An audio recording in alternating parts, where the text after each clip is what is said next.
Time now for your forewarned weather with Chief Meteorologist Alana Brophy. Well, at least the astronauts were high above the inversion. Yeah, breathing a little clearer, Alana. You didn't have to go too far to get above it today, that inversion level right at the valley floor, which we love.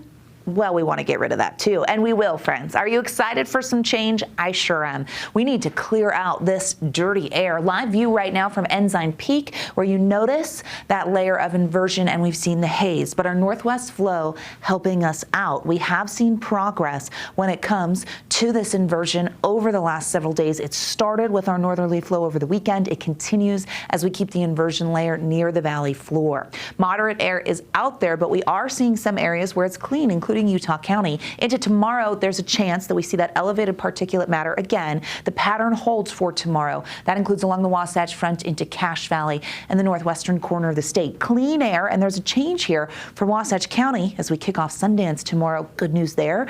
Clearing inversion layer. And then in the northeastern, eastern and southern portions of the state where air quality is monitored, we're expecting green, and that has been fairly consistent over the last couple of days.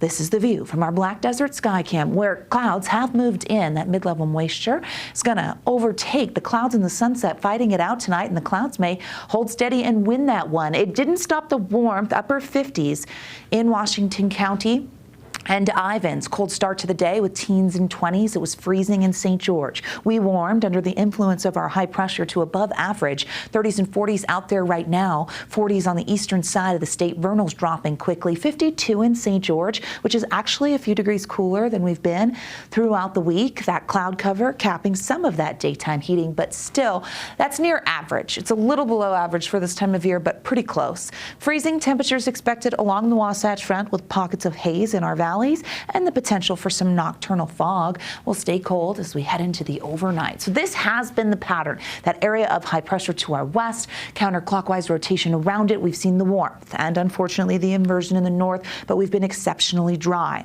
Let's change that a little bit. We're gonna finally break that. We've got haze in place. We see that cutoff low, but we're watching a storm to our north. This will bring in some moisture to the desert southwest. But we get a storm that drops in that's going to send a cold front into northern Utah Friday into Saturday. Now, we were hoping we could see some showers in the north. That's not looking likely, but this could be an inversion buster. That cold front's going to bring noticeably colder air and clear out our valleys where we can breathe a little easier. Showers are expected in central and southern Utah as the front really amps up when it hits central Utah and brings the potential for some modest wet weather for the higher elevations, really valley rain, mountain snow. This isn't going to be humongous, but it's something. And gosh, we haven't had anything in quite some time. Once that storm clears, we'll see cooler temperatures. High pressure still seems to influence into early next week, but we start to hint maybe at a pattern shift as we get into February. Gosh, I hope so. We don't want a repeat of January. It's been brutal. Okay, as a result of this storm, southeastern Utah has a winter weather advisory posted for the La Salles and Abajos above 7,500 feet. They're looking at 6 to 12 inches, which is great. Not going to see that in many other locations. Futurecast shows you that moisture on the move, and you can kind of see how south of I-70 we get the valley rain, mountain snow through Friday into the evening and then overnight into Saturday morning. That's why the La Salles have that alert in effect, because they get some snow for the higher elevations. We dry out pretty quickly. Mountains in the north, not likely getting anything, pretty dry. Central mountains, I went 3 to 6, 2 to 5 in the southern mountains. Hey, it's something. La Salles and Abajos will be the big winner towards the Four Corners. 40s for tomorrow. Temperatures will cool into Friday. This is the last day of our stagnant pattern.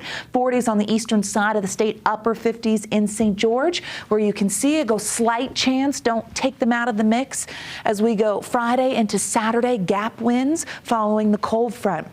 Here's that Sundance Film Festival forecast. We're going to be up there tomorrow and quite excited about it. I threw in an isolated shower perhaps on Friday as the front passes through for the higher elevations. It would just be a few flurries. Colder air does move in Saturday, and to that I say thank you as we sweep away the inversion. Yes, thank you. Yes. Thank you very much.